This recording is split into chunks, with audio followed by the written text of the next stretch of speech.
আওয়ামী লীগ, ফ্যাসিড শেখ হাসিনা এবং তার পিতা সবসময় বাংলাদেশে গণতন্ত্র হত্যা করেছে, গণতন্ত্র ধ্বংস করেছে এবং এদেশের মানুষের অধিকারকে কেড়ে নিয়েছে। একদলীয় শাসন ব্যবস্থা, এক ব্যক্তির স্বৈরতান্ত্রিক শাসন ব্যবস্থা প্রতিষ্ঠা করেছে।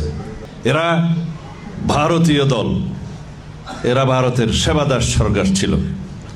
এরা কখনো বাংলাদেশকে স্বাধীন সত্তা হিসেবে স্বীকৃতি দেয় নাই।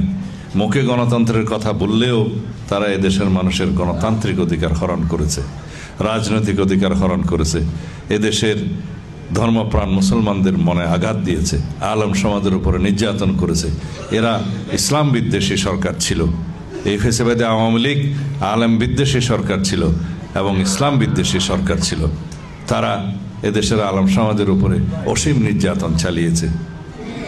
তারা গণহত্যা করেছে শাপলা চত্বরে। এদেশের নিরীহ মাদ্রাসা শিক্ষার্থীদেরকে তারা হত্যা করেছে রাতের অন্ধকারে। আলেম সমাজকে হত্যা করেছে, আলেমদেরকে কারাগারে নিক্ষেপ করেছে। এইভাবে তারা এই দেশের গণমানুষের বিপক্ষে দাঁড়িয়েছে, এদেশের গণতন্ত্রের বিপক্ষে দাঁড়িয়েছে, ধ্বংস করেছে গণতন্ত্র। এদেশের আপামর জনগণের বিরুদ্ধে তারা দাঁড়িয়েছে। ফলস্বরূপ এই দেশ থেকে চিরতরে তারা উৎখাত হয়ে গিয়েছে।